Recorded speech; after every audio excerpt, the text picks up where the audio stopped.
5:41 a.m., a story blazed across my phone from a friend who should have been asleep, a slow pan of a white yacht under the Ravenel Bridge, the sky the color of a peeled peach.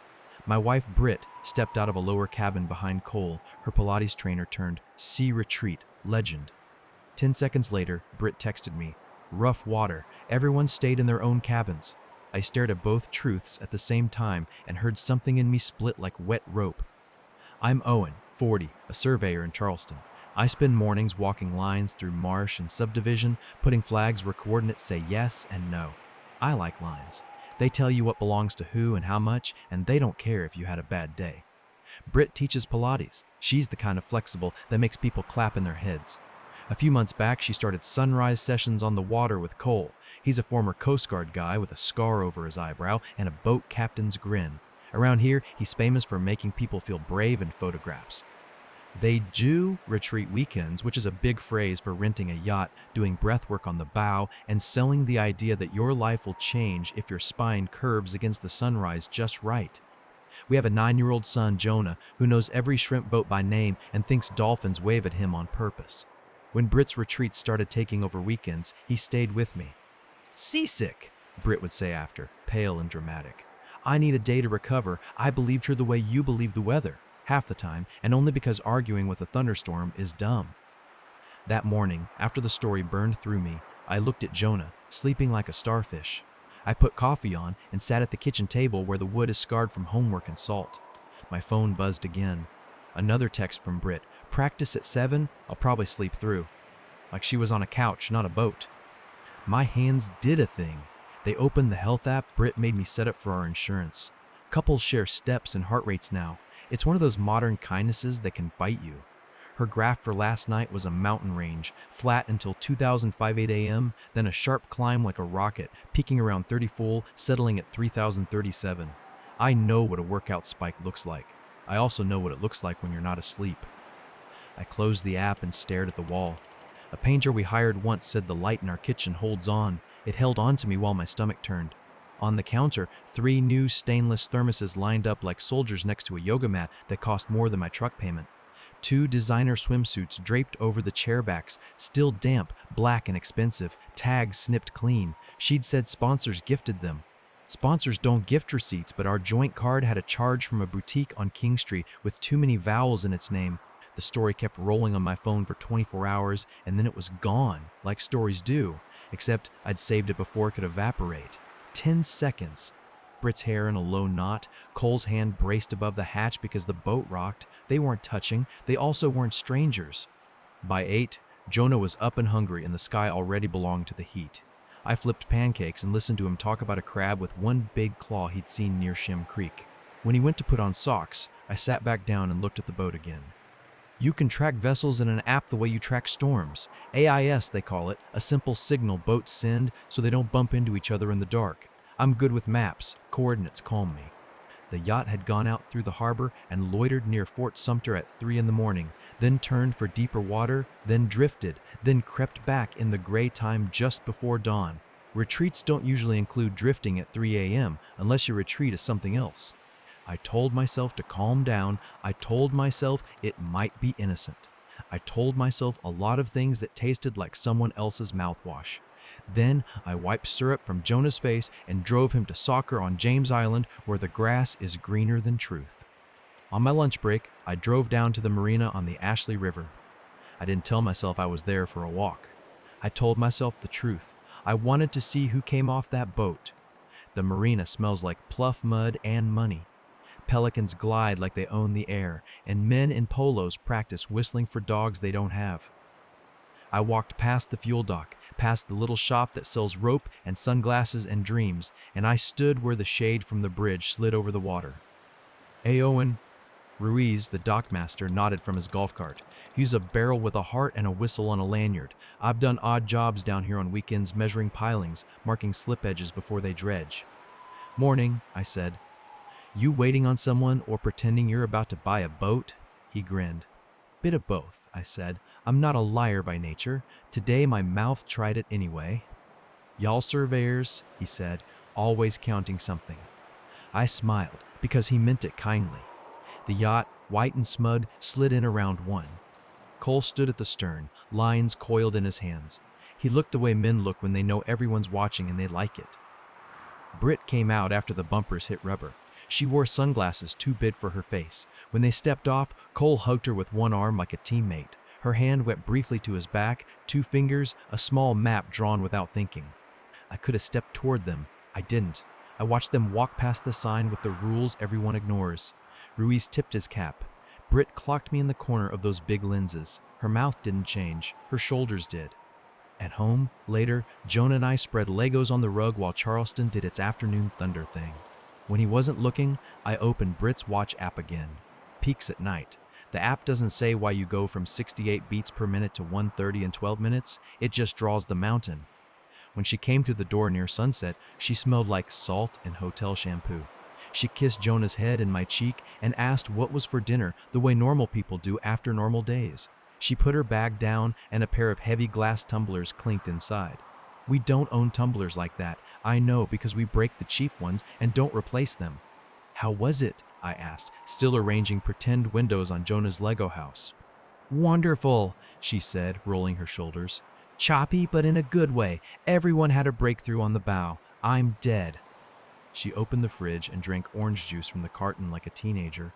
Cole managed a storm cell like a magician. The man knows the ocean. You came out of the lower cabin together, I said. I didn't dress it up. No lead-in, just a point on a map. She put the carton back with the carefulness of someone putting down a grenade. Excuse me. In a story, I said. Under the bridge. Before dawn. That's gross, she said. Who's filming us at dawn? Everyone films everyone always, I said. My voice stayed flat. The part of me that wanted to stand up and shout stayed sitting. You said everyone slept in their own cabins. We did, she said, eyes steady in that way that made me wonder if I'd made the whole day up. I got up early to set up mats. Cole was already up checking a pump. We came out at the same time. Is that a thing now? Are we counting doors? We're counting heartbeats, I said, and watched the word hit her face. 3 a.m, big spike. You cannot be serious, she said, a small laugh in it like a knife. Do you have a spreadsheet for my lungs too? Breaths per minute while wife is stretching? Do you want my hamstring data, Owen? Jonah looked up. What's a hamstring? He asked. A muscle that helps you kick, I said, without looking away from her. She stared at me and then sat on the edge of the chair like her legs decided for her. I was up, she said, because boats creak and people snore and I don't sleep perfectly, and yes, I stretched. It helps me think. Are you going to file an incident report? Maybe, I said, but not the kind you mean. Her jaw flexed. I'm going to shower. When I'm done, if you still want to accuse me of things based on a paranoid man's hobby app, I'll be in the bedroom. After the water started, Jonah crawled into my lap the way he did when he was 5 and storms made the windows rattle. Do you think dolphins sleep? He asked. Sure, I said. They just take turns with parts of their brain. People can't, he said. We need the whole thing. Yeah, I said, we really do. I fell asleep angry and woke up careful. In the morning, while Britt slept off the ocean on the couch, I met my crew near Folly Beach, where a developer wants to pretend a floodplain is a suggestion. Ed, my field tech, has a bulldog neck and patient hands. He handed me the level and waited for me to be the first to speak. Life okay? He asked after we'd set the first stake, which was Ed for you, looked like a man who swallowed a stapler. She's doing sunrise Pilates on a boat, I said, and her heart beats like a carnival at 3 a.m. He winced. I'm going to handle it, I said, but first we work. If I stand still, I'll go insane. We staked coordinates until noon. We ate from a cooler and watched a thunderhead muscle the horizon. On my way back into town, I passed the marina. My hands turned the wheel without asking me. I parked and walked in and nodded at Ruiz. He looked to see if I was the kind of man who starts trouble in public. I nodded like I was not. The yacht wasn't there. A charter sticker had been peeled off a week ago, and you could still see the shadow of letters on the white. I went to the office and asked for brochures. A woman at the desk with nails like seashells handed me one. Retreats, it said. Breathe on the bow. There was a photo of a woman arched backward, hair spilling like a waterfall, the sunrise obliging her spine. There was no mention of cash. There was no mention of coal. There was a line that said, each guest enjoys their own cabin. It was a clean sentence that made my throat feel dirty. In the parking lot, my phone buzzed. A message request from a woman I didn't know. Are you Owen? It said. This is Lila. My husband owns Sea Haven. Sea Haven was the boat's name. I need to ask you something. Okay, I typed, heart like a hammer. Did your wife coordinate these retreats for Cole? She wrote. Do you know he's selling spots off book and using our yacht without the charter schedule? I think he has a spare key. I found a second set in the safe behind the life jackets. I called the Coast Guard. They're sending someone to meet them when they come in. I sat in my truck with the AC blasting and watched gulls drop shells on the ramp to crack them, relentless and tidy. Lila called before I could answer. Her voice was steady the way people's voices get when the part that shakes is tired. He told us it was a maintenance run, she said. He told us a lot of things. I know your wife is part of this. I'm not here to shame you. I'm here to ask if you want to be at the dock when the truth arrives. I do, I said. It came out so clean it scared me. 3 o'clock, she said. Bring whatever you think matters. I'm bringing a clipboard and my dignity. Me too, I said, and hung up and laughed because it was either that or cry. I could have called Britt. I didn't. I called my brother instead. He's a quiet nurse at Roper Hospital who has seen enough blood to know it when it's not visible. Do I come punch him? He asked, using humor like a tourniquet. No, I said. Just tell me I'm not crazy. You work with reality for a living, he said. The line is where it is. The map doesn't care how your heart feels about it. It was the nicest sermon anyone ever preached at me. At 2:40, the marina was a sunburned circus. Kids ran with nets. A couple argued softly about a cooler. Ruiz checked dock lines like a man who likes keeping boats where boats belong. Lila stood near the fuel dock in a linen dress and a face that had done hard math. Beside her was a man with a clipboard and a government haircut. He nodded to me. Commander Ellis, he said, not unkind. Surveyor, I said, sticking out my hand anyway. He shook it like he respects anyone who moves through heat by choice. You brought something? Lila asked. I held up a manila envelope. Inside were printouts like the ones I pull in the field, screen grabs of the AIS path at 3 a.m., a copy of the story I'd saved before it vanished, the line from the brochure about cabins, our joint card charges for retreat supplies, mats, tumblers, thermoses, all the props that made Dawn look like a religion. I am not used to building cases. At work, I build boundaries. Today, they were the same. I'm not out for blood, I said to her, but I want my life back in black and white. You'll get it, she said. Maybe not the way you think, but you'll get it. The yacht came in late, as if it had to think about whether to face any of us. Cole stood on the stern again, jaw a little tighter. Britt was beside him, flanked by two women who looked like they'd paid for peace and got theater instead. As they eased into the slip, the commander stepped forward with two other officers. Ruiz straightened like a man at attention, even though no one asked him to be. Cole saw the uniforms and tried to arrange his face into charming. Charm leaks when fear rushes in. He gave a smile that collapsed at the edges and tried to tie off faster than the laws of physics want. The commander's voice was even. Captain, he said, we need to discuss your manifest and your authorization to be using this vessel for commercial purposes. Cole's eyes flicked to Lila, and the moment he realized she was not on his side was visible, like a storm line. Lila, he said, this is a misunderstanding. No, she said, this is a calculation. He looked at me. I stepped to the edge of the dock. The smell of gasoline and hot rope rose like a memory. Britt's sunglasses were on her head now. Her eyes found mine. For a second, we were the people we said we'd be when we got married in a park under a live oak. Then, that second passed like a dolphin's back through water there, then gone. She gets off here, I said. That's all. My voice was steady, not because I was strong, but because I had used all my shaking up already. Britt blinked. The women behind her looked from me to her like a tennis match. Cole moved as if to say something toward me, as if words were planks he could throw down and walk across. The commander put up a hand like a stop sign and turned to the captain of the yacht, who had been silent this whole time, a man with a red neck and blue eyes who looked like he's seen men lie for a living. Sir, the commander said, do you authorize this individual to run charters under your license? No, the captain said. His voice had the blunt of a dock piling. This is my operation. He rented the boat as a private vessel 2 months ago for a photo shoot. He is not on my roster. I found a second key missing from the safe last week. Cole opened his mouth. Britt touched his arm. It was instinct, the way you steady something about to tip. She looked at me again, and the kind of apology that lives behind people's eyes moved there, flickered, failed. Owen, she said, let's go somewhere private. We don't do private anymore, I said. We do accurate. The commander asked for names and for paperwork. Reese stood a little out of it, eyes down, like a man watching a storm pass through a town he loves. Lila stayed very still, the kind of still that is warped wood bending back, slow.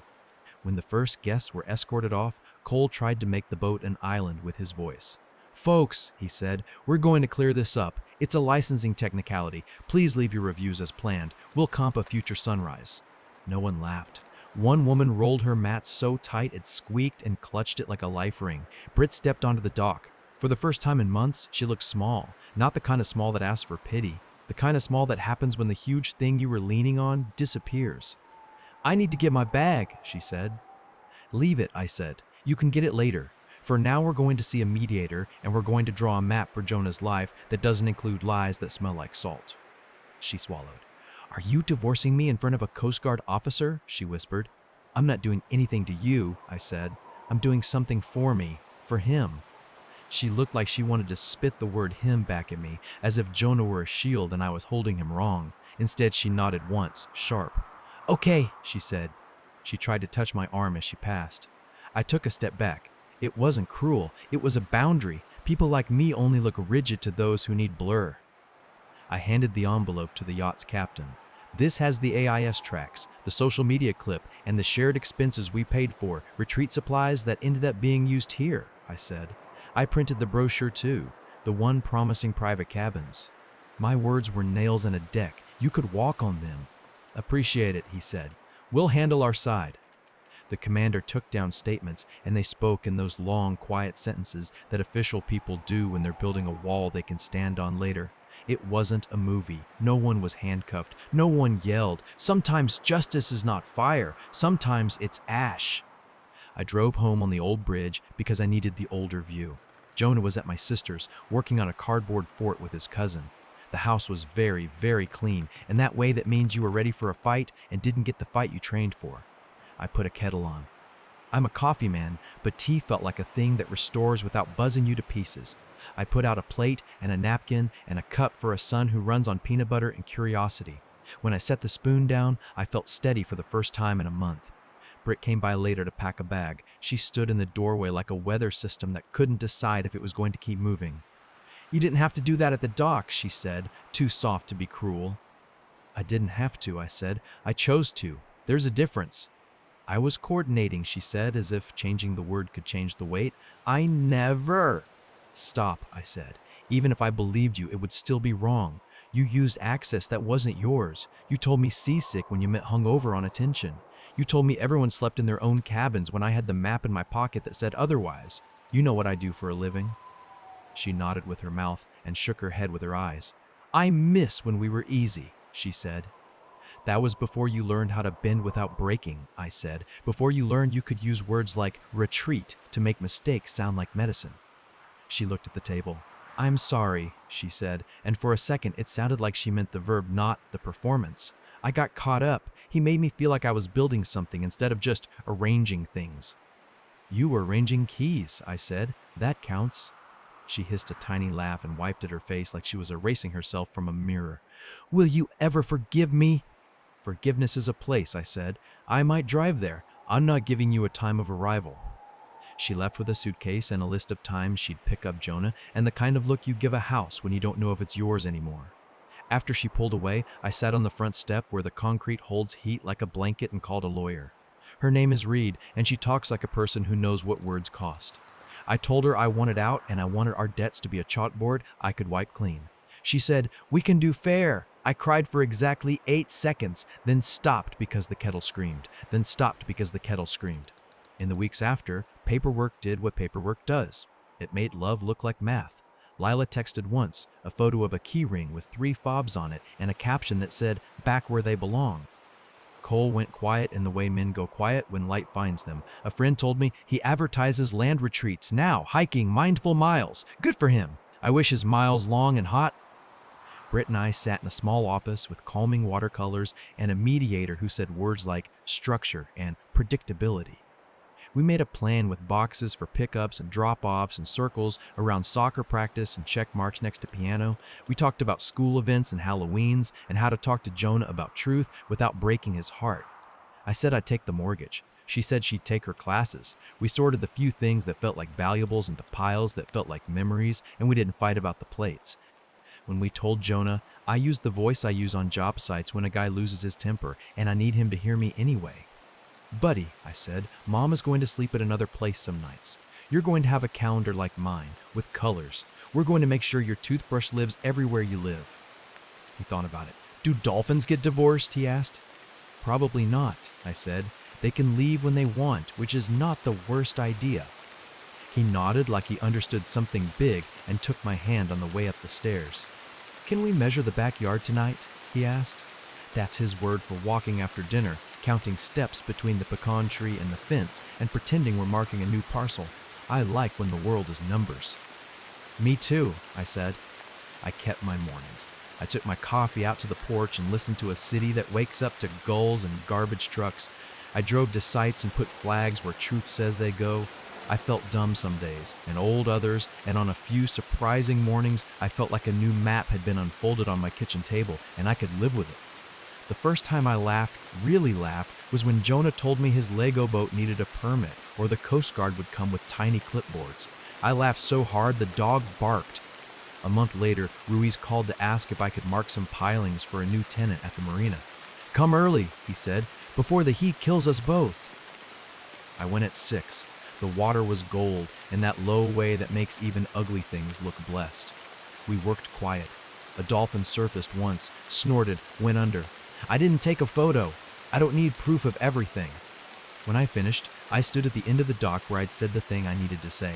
The planks under my boots were the same wood. My chest didn't feel like it did that day. It felt wide.